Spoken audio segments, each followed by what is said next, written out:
This is What's Happening. I'm Sarah Colvin. The Baybridge Clubhouse in Hyannis is celebrating 30 years and holding a fundraiser at the West End on September 13th. Joining me today to talk about the Baybridge Clubhouse and the fundraiser, I welcome a wonderful group of folks. So welcome all of you, and thank you so much for joining us here at the Media Center. Dionne, I wanted to start with you. Why don't you introduce yourself and tell us a little bit about the mission of the Baybridge Clubhouse.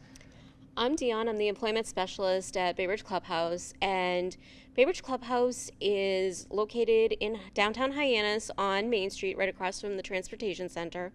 We help individuals with mental illness get back on their feet through education, housing, employment, and civic engagement. All of our members are adults. Our youngest is about 26 and our oldest is in their 70s. Our members are lifelong members, whether they go on to other forms of employment, education, if they move out of state. They're always welcome back at Baybridge to the family environment that we have. Baybridge is very unique as a clubhouse. All of our members are not patients. They are active participants in our program. They work side by side in all the daily activities of running a business. So from everything from cleaning the floors to making our daily meals to even doing our billing. That is one of the unique features of a clubhouse, and we really pride ourselves on when somebody walks through our clubhouse doors, they can't distinguish the difference between who is a staff member and who is a member. So we help all of our individuals through various forms of participation. This way it helps them gain those necessary skills and confidence to move on to other forms of employment, education, and engagement within the community. So it almost seems like you're creating kind of a safe space for folks who may not be ready to enter the job world, to be able for them to learn, to get that sense of community, to feel that sense of acceptance, and be able to learn those skills that will help them move forward. Correct. And like I said earlier, everybody is a lifelong member. So whether you are getting your GED, whether you're going to college, whether you're employed, you're always welcome back to the club. And that's one of the great functions of the club is no matter where you are, everybody comes together as a whole community. Wonderful. Haley, I know we're gonna focus on you at the end to talk a little bit about the fundraiser, but I wanted to talk about your role as employment coordinator. Tell me a little bit about what you do. Absolutely. So Dionne and I work tandem with each other as the employment specialist and the employment coordinator. Our biggest role is to go out into the community and make those lasting partnerships with employers to help our members find competitive employment that's not only going to be meaningful for them, but they're also going to have a good partnership with the employer. We have various different categories of employment, everything from transitional employment, which is a very hands-on program. It's short-term, it's 6 to 9 months. It's to help individuals who have been out of the employment world get their feet wet again. It's something that we do side by side with members, and then when they're ready to go on their own, we roll them into something called supported employment, which is where we're in the back end. So if there's an issue that arises on site, we kind of come on board and help smooth that over. And then once they've completed that, they're ready for competitive employment, and they can go off and apply for jobs just like you and me. We try to strive for everything in the community, from retail to hospitality to general labor. So we have positions with members that have their own businesses as landscapers. We have members that are working as line cooks in community restaurants. In the past, we've had TEs at big retail stores, so it's something we pride ourselves in as our employment program. How far is your reach? Are you looking for employers mostly in the Hyannis area or all across Cape Cod or even on the South Shore? How far is the reach? As the employment team, we like to have our reach as far as we can just to make positive relationships, but most of our individuals do live in Hyannis, so the closer to Hyannis, the better. A lot of our members access public transportation, so as we know, that can get a little dicey in the wintertime. But for our individuals that do have their own personal transportation, they can go as far or as close as they would like. Great, and we have some members of the Baybridge Clubhouse here with us, and I'm looking forward to talking with all of you, and I'd love to have you share your stories. So Robert, let's start with you. Tell us a little bit about yourself and how you came to Baybridge. Tell us your story. Well, it was a long time ago, and how I came there, I just kind of happened by, so to speak.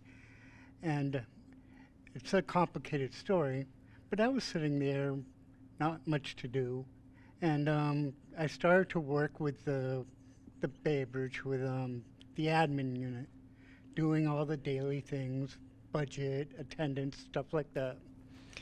And unbeknownst to me, the program director resigned and went to New York. Well, a couple months later, I get a phone call. They offered me a job up in New York. Yes, I ended up working in Manhattan. Wow. Yes. So it really, your experience with Baybridge really changed your life, didn't it? Yes, it did. It gave me great opportunities. And after a while, I had to come back. I had a daughter down here. I had to come back to Baybridge, where I worked for quite a long time.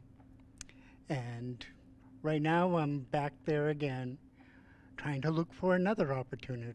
Wonderful. And so what is your favorite part about working at Baybridge? Do you like working with the clientele, with everyone? What is it? Can you give me a sense of the community inside Baybridge? Oh, it's quite a range. I often say it's a variety of symptomologies, it's a variety of people. It's just like anywhere else, you know. You got, yeah, like they said, you got the younger folk and you got the older folk, and it's just like anything like that. We're basically on the older end now. We are getting older, especially since I worked there.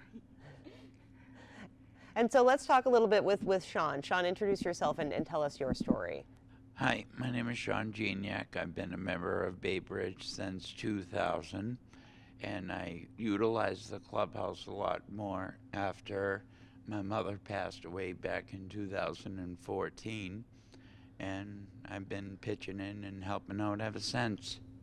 Wonderful. And so when you say utilize the clubhouse, do you work there? Do you participate in Well, the I activities? help out our cook prepare lunch, and I do various other tasks around the clubhouse, doing like janitorial maintenance or helping out one of our other staff doing the deposits. Do you feel like your life has improved since becoming a part of Baybridge? Yes, I have. Yes, because as I said, my mother passed away back in 2014, and I don't have much family. I have a brother down in Florida, and I talk to him every so often, so. Do you find that the staff and the other members of Baybridge are now more like your family since you're so far away from your family? Yes, because even like when it comes to the holidays, and some of the other members may be estranged from their families, and we get together for Thanksgiving, Christmas, and stuff. That's nice. So you have a Thanksgiving dinner and a Christmas dinner at the Yeah. clubhouse. Can you talk a little bit about those? Well, actually, last year was our first year when we went to Brack's Landing in Harwich, and they put on a big spread for the community at large and stuff, and I think we're possibly going to be doing it again this year. Wonderful. Well, let's talk with Eddie now. We also have Eddie. So Eddie, tell me a little bit about yourself and how you came to Baybridge and what your experience This has is been Eddie like. M.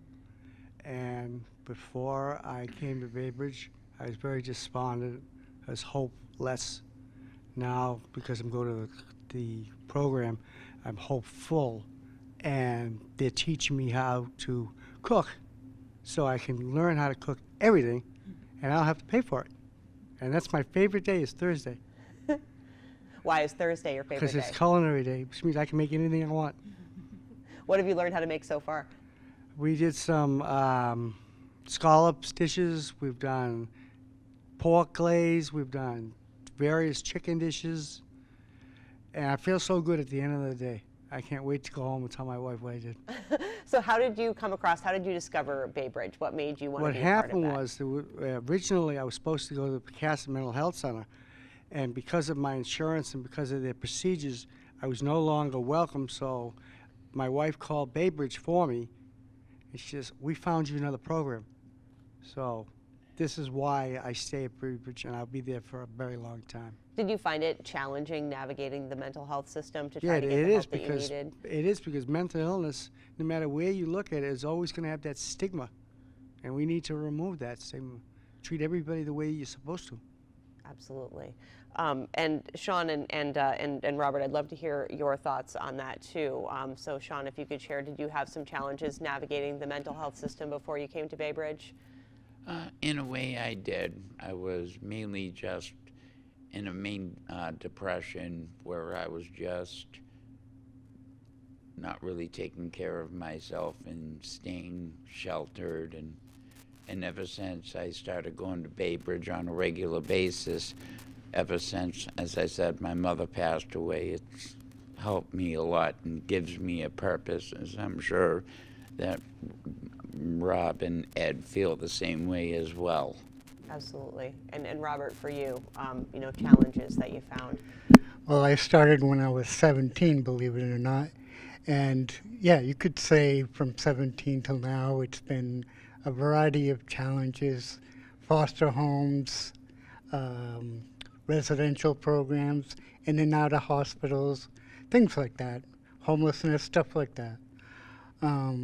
Yeah, it's been a lot of challenges. There were times where we were confused with the mentally retarded. I don't think that's politically correct, but well, we're learning so much. There are so many different layers of Yeah, mental illness, yeah, so yeah. many different ways it affects different people. And so the more we learn about that, the more, folks can get the help that they need. Great. Well, Haley, it's so inspiring to hear these stories and to hear what Baybridge is doing for these men and the others. I mean, you mentioned there's 92 active members of Baybridge right now, which is unbelievable. And certainly it can't be inexpensive to provide the services that you do, which is why you're hosting this fundraiser at the beautiful West End in Beautiful Hyannis. West So End. tell us a little bit about Silence the Stigma Speakeasy coming up on September 13th. Absolutely. So as we've said, we are getting ready to celebrate our 30th anniversary. So for 30 years, we've been helping individuals with mental illness reintegrate back into the community. We've been through a series of different hospice agencies, and as a part of that, we kind of got lost in the mental health world. So we're using this opportunity to reconnect with our local community. So we're inviting the community in to celebrate our 30 years of successes with us. As you said, it's at the beautiful West End restaurant at the West End Rotary in Hyannis, and it's called Silence the Stigma Speakeasy. We want to silence the stigma of mental illness and help the community to speak easy about mental health conditions and what it means to live with mental illness and recover from mental illness. So we're doing a big Great Gatsby themed celebration on September 13th from 5:30 to 8:30. Tickets are $60 a person. All the proceeds that we make at this event are going to go right back into Baybridge's account. That's going to allow for trainings, conferences. We do statewide conferences.